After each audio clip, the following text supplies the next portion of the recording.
My name is Bob Emenegger, and several years ago, when I was Vice President, Creative Director of Gray Advertising, which is a very large agency, I took time out to go on a project with this Department of Defense to bolster the image, which was sagging in the early 70s.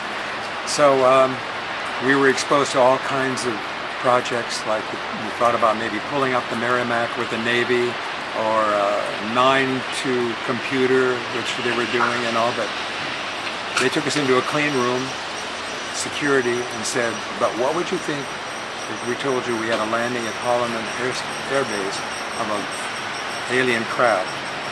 And I thought,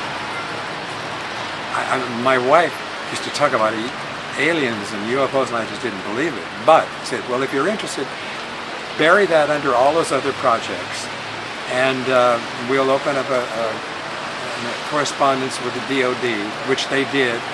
So briefly, we went to the Pentagon, didn't sign in, we were led into a room, talked to, went up and met with Colonel Bill Coleman, who was Pentagon spokesman, and it began the whole thing. Bill told me, you know, the security risks if you come across things you shouldn't. Then he took us into his inner office and said, I piloted a B-25 over Alabama with a 7-man crew, and he said, I pursued one. I thought, that's interesting. He said, here, someone else that can help you, which is Colonel Weinbrennan, which is the head of foreign technology for the Air Force, and he'll help you further. So I went in up to his desk, and I won't go through what our correspondence was, but he understood exactly what I was talking about. I said, what about the landing at Hollman Air Force Base of an alien craft? Instead of saying, what the hell are you talking about? He didn't. He started talking about other things, Soviets and so forth, and then he said, you know, I have a Hispanic colonel that always makes up stories, the fact that we have little green bodies down in the basement. So the following morning, I got a phone call from Hector Quintanilla, who was one of the heads of Project Blue Book. So it all unfolded that way.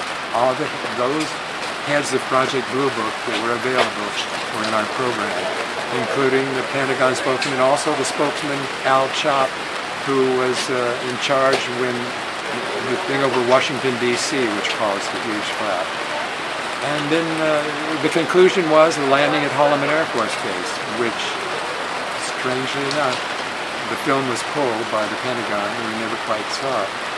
But I did hire Leon Festinger of the New School of Social Psychology to contact 5 leading social psychologists and gave them the scenario of the landing and how it took place and what happened, the exchange that happened.